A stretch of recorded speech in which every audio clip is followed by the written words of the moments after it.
Sebelum Anda menonton video berikut, jangan lupa subscribe, bunyikan loncengnya, like, dan juga share ya. Dengan begitu, berarti Anda sudah berkontribusi dalam berdakwah. Assalamualaikum warahmatullahi wabarakatuh. Waalaikumsalam warahmatullahi wabarakatuh. Pemirsa Spirit of Dakwah edisi Minang bersama Satriawan Tanjung dan Buya Haji Risman Mukhtar MSI. Nah, Buya, Ya. di Iko banyak dan salah baca Pancasila, Buya. Sila kerakyatan yang dipimpin oleh hikmat kebijaksanaan dalam permusyawaratan. Kan ada permusyawaratan, Buya. Di Minang apa musyawarah itu, Buya? Di Pancasila itu lambangnya apa ya? Macam Kapalo. Macam kalau Kapalo ya. Musyawarah. Jadi kan? kira-kira mungkin barangkali karena kebudayaan Minang kali ya. Jadi lambang itu ya. Jadi inspirasi itu dari. Cuk dangan tu, Buya, kalau ada kumpul-kumpul tu ni mama tu orang tu ni boleh boleh air dari pembuluh. Boleh kata. Dia mau pakai air tu, Buya. Itu cara sebenarnya kok di musyawarah dalam Minang kok bagus. Itu ada tata caranya tu apanya kan. Iya. Bisa mendapatkan hasil itu kan. Di orang Minang kok ada dah sepakai untuk tidak sepakai. Kan ada lah. Itu kan tidak tahu musyawarah itu. Musyawarah kan. Iyalah, jadi Pak merasa rancak mana kau. Iko satu mungkin kajian ya. Kita tuh perlu membangkit balik ya, mencoba menganalisa nilai-nilai budaya nanado di Minangkabau, terutama salah satunya musyawarah. Musyawarah ya. Musyawarah. Sehingga di Minangkabau itu banyak sesuatu dan kadang-kadang pelajaran-pelajarannya mungkin barangkali petua-petua. Ya. Ya, serupa misalnya duduk bersama balapang-lapang, duduk surang bersama-sampi. Sampai-sampai. Surang sampai. Jadi suruh duduk bersama balapang-lapang. Duduk surang bersama-sampi. Ya kan tak tahu dia kan. Mestinya bersama bersama-sampi. Surang lapang-lapang. Jadi dan duduk bersama itu balapang-lapang, itulah musyawarah. Jadi segala sesuatu itu kalau kita bawa ke musyawarahnya akan menjadi mudah. Akan mendapatkan fikiran-fikiran yang baik dari orang-orang yang ikut musyawarah. Jadi seluruhnya ikut memberikan kontribusi pemikiran. Sehingga masalah yang tadinya sulit, kemudian itu akan menjadi mudah. Kalau dari musyawarah itu akan lahir fikiran-fikiran yang jernih gitu. Jadi itu termasuk juga. Jadi ada juga barangkali yang mengecekkan bahasa dengan bermusyawarah itu sesuatu itu akan menjadi dan sulit itu kan menjadi mudah dan barat itu jadi ringan. Persoalan-persoalan yang tadinya menjadi persoalan dan berat menjadi dan menjadi ringan untuk diselesaikan karena itu musyawarah. Makanya di Minangkabau itu kalau ada sesuatu dan menjadi masalah bersama, tentu dibawa ke dalam musyawarah, duduk bersama, kemudian dicari rundi yang seukur kata dan sesuai. Boleh kata ke mufakat, boleh ayat ke pembuluh. Kalau lah misalnya lah dapat mufakat berko, ya. Picak lah boleh dilayangkan, boleh dan boleh digolekkan. Disitulah kata putui kita bersama-sama kesepakatan akan diambil. Itu maka resikonya nanti ataupun konsekuensinya itu kita akan barek sama dipikul ringan sama dijinjang itu. Jadi ini ikulah masalah ikut sebenarnya nilai-nilai yang terkandung di dalam Minangkabau itu. Jadi Iko pun lahir dari sebuah kesadaran bahwa memang kita kok tidak bisa hidup sendiri.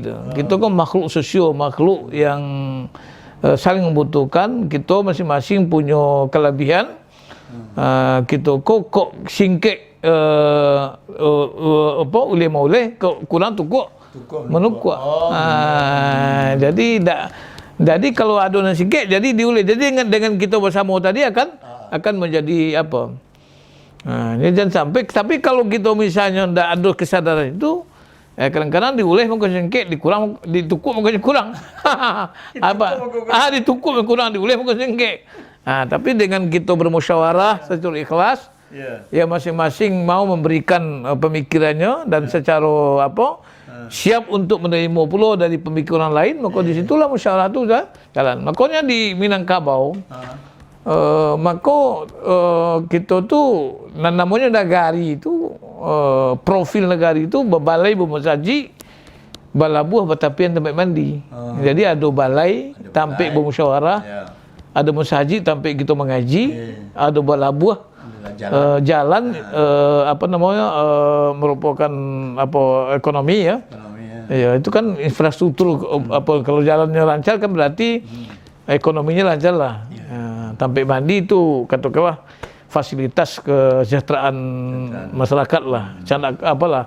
MCK lah gitu ya. Jadi itu, dan ada pula malah kita tahu tu ada surau. Ada surau. Surau itu berasal dari syura. Syura itu musyawarah. Dia tampik. Jadi kalau musaji kon negari, kalau surau itu biasanya sampai sesuku. Syura itu tampik apa? Jadi syura itu tampik bermusyawarah.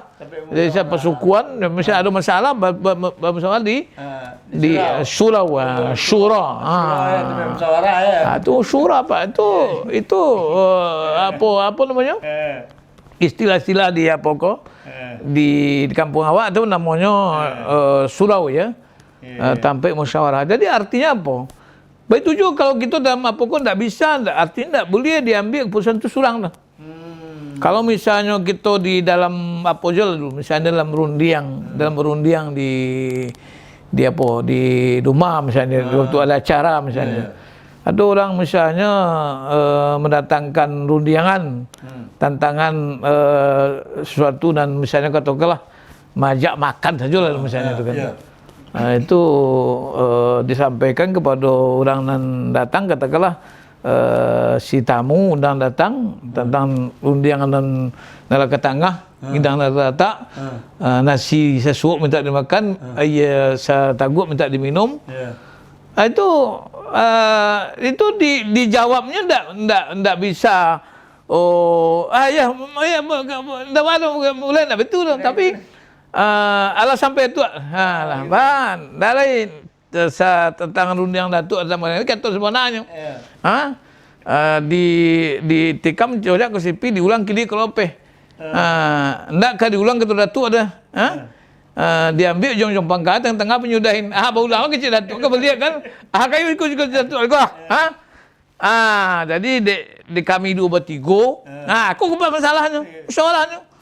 Dia kami berdua tiga, dia dicari dia suku kata suaya, mana tidak tu sebentar, begitu, dah mu apa saja, bayi bom, lu kena tu ni di situ, tu, aku dah bisi ala kelampau, ala korangan nimbul kelampau gua, aku dah rundiang datang menurut iya dah tu menyampaikan, aku kerja saya sapu juga, jadi artinya apa? Itu indah saja sekedar barundiang, tidak sekadar saja sama menyamban itu, tapi nilai-nilai musyawarah itu sebenarnya di Minangkabau tidak ada satu urusan bersama dan diputuskan sendiri, tidak bisa.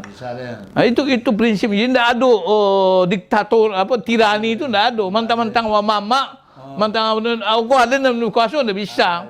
Itu harus dibawa ke musyawarah. Itu satu contoh Pak. Cuma kadang-kadang ada orang gini adalah di zaman kadang-kadang lah potong kompas potong kompas jadi nilai apa tu hilang. Jadi kalau menurut Pak, artinya nilai-nilai seperti itu tetap saja gitu tetap kita hidupkan, tapi tentu itu rancak. Bermusyawarah tu, menyampaikan itu kalimat-kalimatnya itu rancak Pak. Jadi kalau merukun artinya di situ tidak ada satu orang pun yang punya kuasaan yang lebih daripada orang lain. Tidak ada diktator. Tidak ada diktator. Malah orang minta turun juga dimusyawarahkan dulu. Kok duduk dalam sepol naik tokat dalam sepol ni yang di muka sulah sampai dia malah pocah. Tidak lain tu kau dia hari lah berjalan juga kami ikut kaji mendatang. Nak minta turun tangguh nak menuju masing-masing. Bagi izin dah tu ada. Itu Ala sampai itu ada itu ada. Apa untuk sampai kepada kami itulah undian sebenarnya. Tapi sungguh pun itu dah kami dua bertiga. Ayo dicari undian suku sesuai nanti tu hutah. Itu pula dua. Sampai iyalah begitu kok aponya kok makan minum aponya makan minum dalam puih. Kok ponunya nak melimbak padik nak muncang lah tiba selamat seberono. Akan itunya datuk jaga tu. Apa? Jadi artinya apa? Nan melihat si koko ndak saja sekedar nilai-nilai sastranya, tapi ada musyawarah. Musyawarahnya tu hidup itu. Arti di Minangkabau budaya menghargai musyawarah itu. Sehingga kekuasaan yang tertinggi itu musyawarah. Sehingga dikatakan situ Pak, kemenakan berajuk ke mamak berajuk ke mamak. Ni mamak berajuk ke mupokat. Mupokat berajuk ke nembona togak sendirinya. Itu Pak. Mupokat itu Pak. Jadi mufakat itu kesepakatan. Jadi tidak musyawarah, tidak pakai Pak, tidak pakai apa namanya gini ambil sorongan mungkin. Poting. Poting dah ada poting. Itu harus betul-betul artinya diambil kesepakatan. Jadi mufakat itu ittifaq itu. Kalau bahasa apa mufakat itu mutafakun alaih.